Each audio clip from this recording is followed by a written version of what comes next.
Most people associate creativity with the arts, but not all creative thinkers are artists. Creativity simply means being able to come up with something new. Some people are naturally more creative than others. That's a fact. But every single one of us can be creative thinkers. We need to recognize our own creativity and reinforce it with practice. Therefore, we need new ways of thinking. We need to have the ability to perceive patterns that are not obvious. We need to think outside the box because we live in a box and we need to learn how to get out of it. This is the tricky part. We often blind ourselves to creative ideas merely by trying to be good at what we do.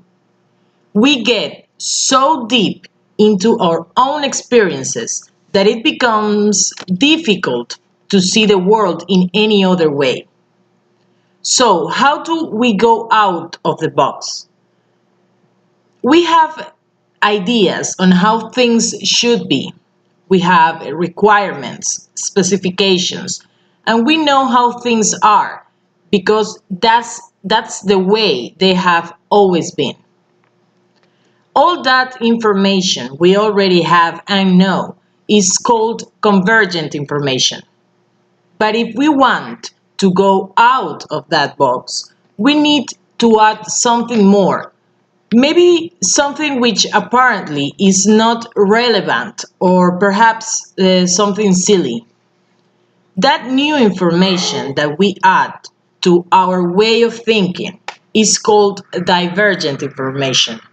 And that's what we need to take us to a place where we don't really know where to go.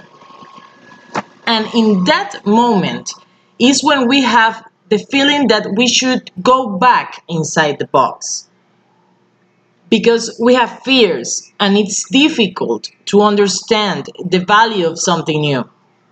But we have to resist all that and be open minded to look for alternatives and not for the right answer.